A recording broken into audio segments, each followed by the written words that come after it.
नमस्कार दोस्तों, आपके अपने YouTube चैनल साहित्य मंथन के मंच से मैं डॉक्टर सुमन श्री आप सभी का हार्दिक स्वागत करती हूं। दोस्तों, हम UGC नेट की तैयारी कर रहे थे और आज हम यूनिट 5 हिंदी कविता में कबीरदास जी के पद हैं जो 160 से लेकर 209 तक हमारे सिलेबस में लगे हुए हैं और इनकी हम क्रम से विस्तार से चर्चा करेंगे। अगर आप चैनल पर नए हैं तो चैनल को सब्सक्राइब कर लें।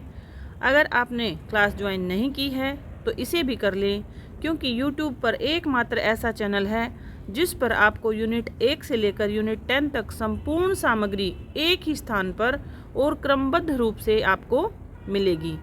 सभी यूनिट जब हमारी कंप्लीट हो जाएंगी तो हम प्रश्नोत्तर सीरीज़ भी लेकर आएंगे और ये 2024 का नया बैच शुरू हो चुका है, जिसमें लेटेस्ट एग्ज़ाम पैटर्न को ध्यान में रखते हुए अत्यंत ही जितने भी महत्वपूर्ण प्रश्नोत्तर थे उन सभी के साथ साथ हम PYQ भी आपके साथ एक ही स्थान पर यहाँ पर उपलब्ध करा देंगे।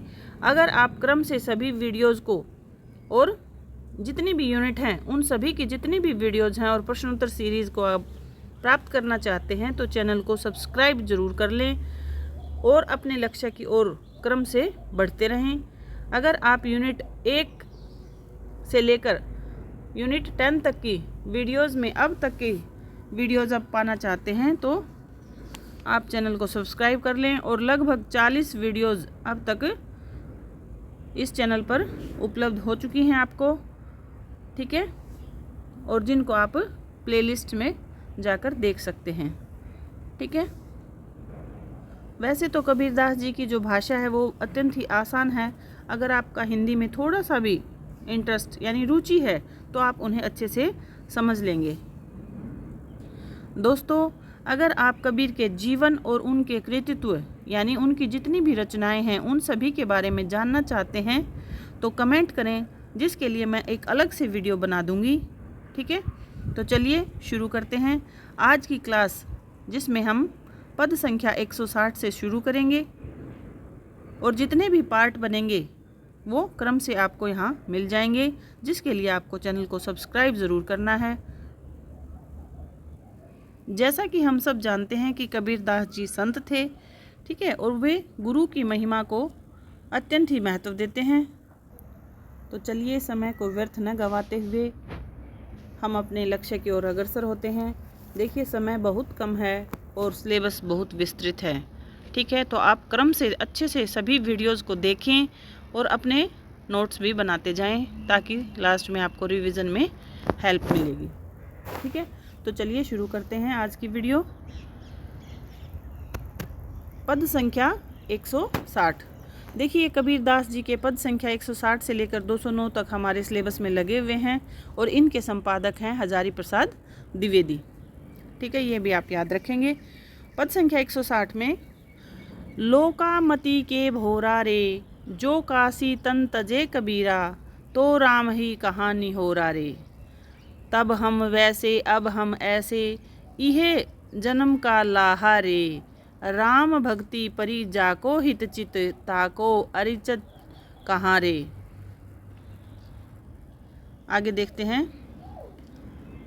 गुरु प्रसाद साधकी संगति, जग जीते जाई जुलाहा रे, कहे कबीर सुनु रे संतो, भ्रमी परे जानी कोई रे, जस काशी तस मगहर उसर, हृदय राम सती होई रे। दोस्तों, कबीरदास जी के पद परीक्षा की दृष्टि से तो महत्वपूर्ण हैं ही, साथ में इन्हें पढ़ने से आपको मोटिवेशन भी मिलेगा, यानी जीवन के प्रति आपका जो नज़रिया है वो भी विकसित होगा।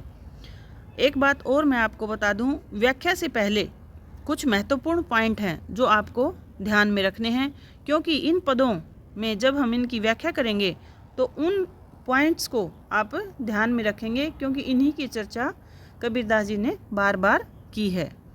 तो आप इन पॉइंट्स को एक बार नोट कर लीजिए। सबसे पहले है कि रूढ़ियों का खंडन किया है। कबीरदास जी के पदों में हमको रूढ़ियों का खंडन मिलेगा। दूसरा, उनको जो वर्णन उन्होंने किया है उसमें अंधविश्वास जितने भी हैं उनका भी खंडन किया है। और आत्मा और परमात्मा के मिलन की चर्चा यहाँ कबीरदास जी ने इन पदों में की है। और एक और महत्वपूर्ण बात कि गुरु की महत्ता का भी वर्णन इनके पदों में मिलता है और सत्संगति का प्रभाव, ठीक है, और भक्ति भावना तो इनके सभी पदों में आपको मिल ही जाएगी। और इनकी जो भाषा शैली है वो अत्यंत ही आसान है, ठीक है। इनको पढ़ने से आपको बिल्कुल आसानी से ये समझ में आ जाएंगे। अगर कहीं व्याख्या की आवश्यकता पड़ी तो मैं आपको उन कठिन शब्दों के अर्थ आपको साथ साथ बताती हुई चलूँगी, ठीक है। तो कबीरदास जी कहते हैं कि लोका मति के भोरारे। देखिए, लोका यानी कि इस जो संसार के जो लोग हैं वो मति यानी बुद्धि से, भोरा यानी भोले हैं, ठीक है। यानी कि जो मानते हैं कि जो काशी तन तजे कबीरा, जो ये मानते हैं कि काशी में शरीर त्यागने से मोक्ष की प्राप्ति होती है, तो राम ही कहाँ निहोरा रे। यदि ऐसा है तो राम की भक्ति की भावना की याचना लोग क्यों करते हैं। निहोरा का अर्थ होता है कि याचना करना। इसका अर्थ हुआ कि इस संसार के जो लोका यानी लोग हैं वो मति यानी बुद्धि से भोले हैं, जो ये मानते हैं कि काशी तन तजे कबीरा, तो राम ही कहाँ निहोरा रे। वो क्या मानते हैं कि अगर हमने अपना जो शरीर है वो काशी में यानी किसी स्थान विशेष की महत्ता को वो मानते हैं कि काशी में शरीर त्यागने से ही मोक्ष की प्राप्ति होगी। अगर ऐसा होता तो राम की भक्ति भावना की वो निहोरा याचना क्यों करते। आगे कबीरदास जी कहते हैं, तब हम वैसे अब हम ऐसे, इहे जन्म का लारा रे, राम भक्ति परी जाको हित चित, ताको अचिरज का हारे। यानी कि कबीरदास जी कहते हैं कि हम भी वैसे ही थे, यानी कि जब हमें गुरु का ज्ञान प्राप्त नहीं हुआ था तो तब हम ऐसे ही थे, यानी कि हम भी मानते थे कि काशी में शरीर त्यागने से ही मोक्ष की प्राप्ति होती है।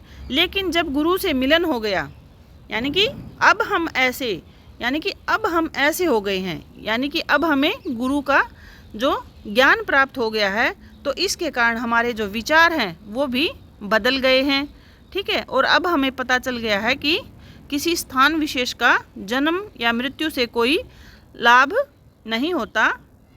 और इस बात का ज्ञान अब हमें हो गया है कि जो मोक्ष की प्राप्ति है वो किसी स्थान विशेष से नहीं होती है, बल्कि यह जन्म का लारा रे, यानी कि जो व्यक्ति राम की भक्ति में यानी कि सच्चे दिल से राम की भक्ति करते हैं, उसमें लीन हो जाते हैं, वो ही मोक्ष की प्राप्ति कर पाते हैं। आगे देखते हैं, राम भक्ति परी जाको हित चित, ताको अचिरज का हारे, गुरु प्रसाद साधकी संगति, जग जीते जाई जुलाहरे।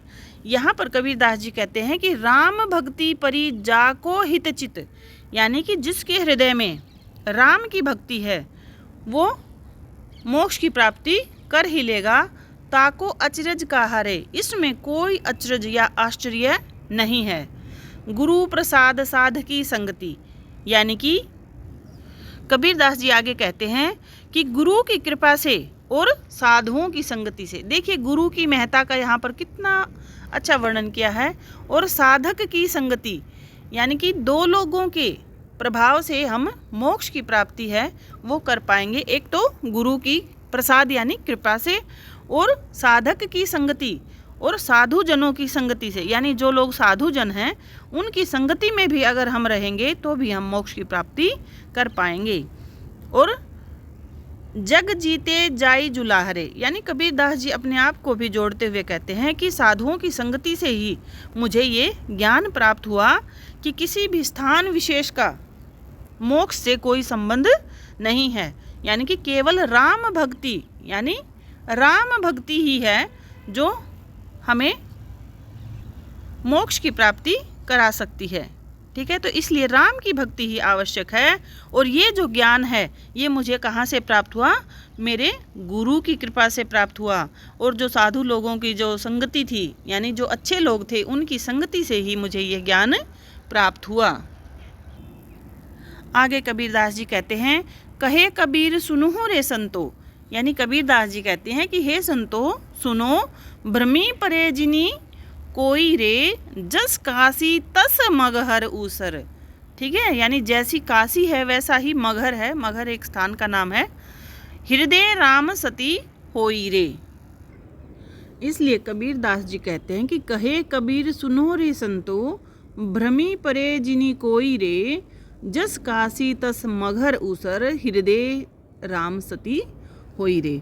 यानी कि कबीरदास जी कहते हैं कि हे संतो, इस भ्रम में मत पड़ना कि काशी में ही शरीर को त्यागने से मोक्ष की प्राप्ति होगी, क्योंकि किसी भी स्थान विशेष का कोई महत्व नहीं होता है। राम की भक्ति यानी सच्चे दिल से अगर हम राम की भक्ति करते हैं तो उसी से मोक्ष की प्राप्ति होगी। और ये इस बात का जो ज्ञान है वो हमें गुरु की कृपा से प्राप्त होगा और साधुजनों की संगति से ही प्राप्त हो सकता है। यानी कि यहाँ पर गुरु के महत्व को कबीरदास जी ने दिखाया है कि गुरु के ज्ञान के बिना हमें उस सच्चे रास्ते पर ले जाने वाला इस संसार में कोई नहीं है। ठीक है, यानी कि कबीरदास जी ने एक बहुत बड़ी बात कह दी है यहाँ पर। ठीक है, और इन पदों की जो व्याख्या है वो ही आपके लिए महत्वपूर्ण नहीं है दोस्तों। इस पद में हमें इस पदों को यानी कि इन जितने भी कबीरदास जी के जितने भी पद हैं इनको जब हम पढ़ेंगे तो हमें प्रेरणा मिलेगी कि गुरु की कृपा और साधुओं की संगति है वो हमारे जीवन के लिए कितनी आवश्यक है। ठीक है, कबीरदास जी मोक्ष प्राप्ति यानी जो ये लोगों में जो भ्रम था ना कि मोक्ष की प्राप्ति है वो काशी में ही होगी, मगहर में नहीं होगी, तो इस बात का खंडन करने के लिए कबीरदास जी ने कहा कि जस काशी तस मगहर। इस बात का समर्थन करने के लिए, इस चीज़ का खंडन करने के लिए कि मोक्ष की प्राप्ति केवल काशी में होगी, उन्होंने अपना शरीर है वो मगहर में त्यागा था। ये आपको पता होना चाहिए, क्योंकि कबीरदास जी काशी में रहते थे लेकिन लोगों के भ्रम को दूर करने के लिए और सभी स्थान एक समान हैं इसी बात के उद्देश्य से उन्होंने अपना शरीर मगहर में त्यागा। अब आपके मन में आया होगा कि ये मगहर कहाँ पर है। ठीक है, मगहर पूर्वांचल के जो संत कबीर नगर हैं उसमें के जो बस्ती मंडल है उसके अंतर्गत ये वर्तमान में मगहर स्थान आता है और यहाँ पर कबीरदास जी ने अपना शरीर त्यागा था। इसलिए इस पूरे पद में कबीरदास जी ने यही बताया है कि गुरु की कृपा और साधुओं की संगति है वो ही हमें करनी चाहिए और उससे ही हमारे जीवन में लाभ होगा और वे ही हमें ज्ञान दे सकते हैं कि मोक्ष की प्राप्ति कैसे होगी और राम से जो मिलन है यानी आत्मा और परमात्मा का मिलन है वो किस प्रकार से हो सकता है। इसलिए गुरु की महत्ता अत्यंत ही यहाँ पर दिखाई गई है। ठीक है, तो चलिए अगला पद संख्या 161 को देखते हैं। पूजा सेवा नेम व्रत गुडियन का सा खेल, जब लग पिए परसे नहीं तब लग संशय मेल। देखिए इनके पदों को पढ़ने से ही हमें कितनी शांति मिलती है। दोस्तों इन पद में यानी पद संख्या 161 में कबीरदास जी जो बाह्य आडंबर हैं उनका खंडन करते हैं। ठीक है, बाह्य आडंबरों का खंडन करते हुए कहते हैं कि पूजा सेवा नेम व्रत सभी गुड़ियों का खेल है। यानी कि ये जो पूजा सेवा नेम व्रत ये सभी गुड़ियों के खेल के ही समान है। जिस प्रकार हम बचपन में गुड्डे गुड़ियों का खेल खेलते हैं ये पूजा व्रत ये सभी उसी के समान है। जब लग पीऊ परसे नहीं तब लग संशय मेल, यानी जब तक हम अपनी भक्ति यानी ईश्वर के प्रति जो सच्चा प्रेम है और परमात्मा रूपी प्रियतम यानी परमात्मा रूपी जो प्रियतम है उसके प्रति सच्चा लगाव नहीं रखेंगे तो ये सब जो संशय यानी संशय हैं हमारे बने रहेंगे।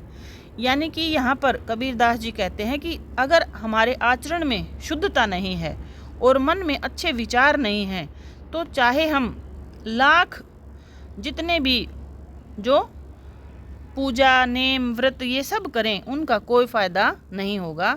ये उसी प्रकार व्यर्थ हैं जिस प्रकार हम बचपन में गुड्डे गुड़ियों का खेल खेलते हैं और अंत में उन्हें तोड़कर फेंक देते हैं। तो कबीरदास जी इस बात पर जोर देते हैं कि ईश्वर की जो भक्ति है वो सच्चे मन से करें, उसी का यहाँ पर महत्व है। एक बात और देख लीजिए कि पिछला जो पद हमने पढ़ा था उसमें राम लिखा हुआ था, और इस राम को देखकर आप जो तुलसीदास जी के राम हैं और कबीरदास जी के राम हैं उनमें कंफ्यूज नहीं होंगे, क्योंकि जब पेपर में पंक्ति पूछी जाएगी तो राम को देखकर आपको लगेगा कि ये तुलसीदास जी की पंक्ति है। ठीक है, क्योंकि कबीरदास जी के राम थे वो निर्गुण राम थे और तुलसीदास जी के राम थे वो सगुण राम थे।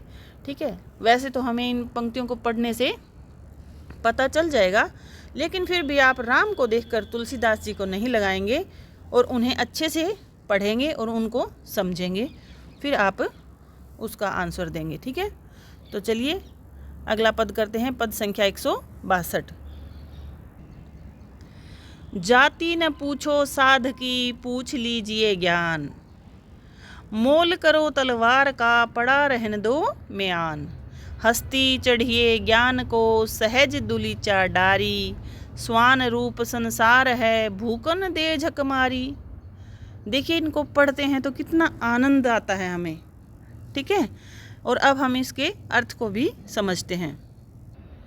दोस्तों, कबीरदास जी की ये जो पंक्तियां हैं ये बार बार परीक्षाओं में पूछी जाती हैं, इसलिए आप इनको अच्छे से याद करेंगे। ठीक है, जाति न पूछो साध की, पूछ लीजिए ज्ञान, मोल करो तलवार का, पड़ा रहन दो म्यान।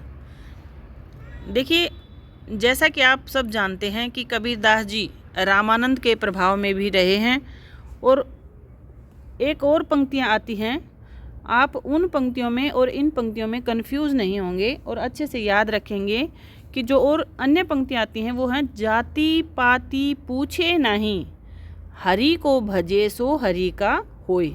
ये जो पंक्तियां हैं ये रामानंद जी की हैं, और जाति न पूछो साध की, पूछ लीजिए ज्ञान, ये पंक्तियां हैं ये कबीरदास जी की हैं।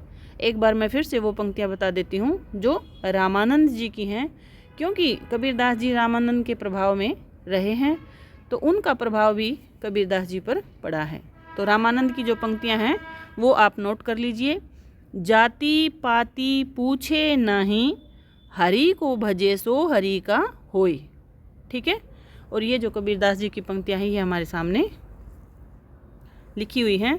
यानी कि कबीरदास जी कहते हैं कि किसी भी साध की यानी साधु की, यानी जो साधु पुरुष हैं उनकी जाति पूछनी नहीं चाहिए, यानी कि वो किस जाति के हैं, वो क्या हैं, ये हमें नहीं देखना चाहिए। हमें तो सिर्फ उनके ज्ञान से मतलब है, यानी पूछ लीजिए ज्ञान, हमें तो उनके केवल ज्ञान से मतलब है। साधु का अर्थ होता है जो ज्ञानी है। ठीक है, तो हमें ज्ञानी लोगों के ज्ञान से ही मतलब होना चाहिए, उनकी जाति पाति नहीं पूछनी चाहिए।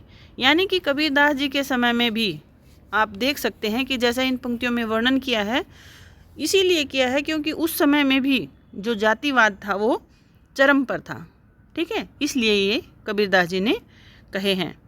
और आगे कहते हैं, मोल करो तलवार का, पड़ा रहने दो म्यान, यानी तलवार का मोल करो, म्यान को पड़ा रहने दो। यानी म्यान क्या होती है, जिसमें तलवार को डाला जाता है। ठीक है, यानी कि म्यान कैसा है इस चीज़ पर हमें ध्यान नहीं देना चाहिए, लेकिन लोगों का स्वभाव है कि जो चीज़ ऊपर से, यानी जिस प्रकार से म्यान होती है वो ऊपर से रत्न जड़ित है ना, इस प्रकार जो सुंदर दिखने में जो सुंदर लगती है उसी पर ध्यान देते हैं, लेकिन तलवार पर ध्यान नहीं देते। इसी प्रकार कबीरदास जी कहते हैं कि व्यक्ति को जो बाहरी स्वभाव है उसकी ओर ध्यान न देने की बजाय हमें इंसान के मन के अंदर कैसा विचार है, कैसा उसका भाव है, इस सब का पता होना चाहिए। यानी कि उसके मन को देखना चाहिए, वो ही महत्वपूर्ण हो जाता है।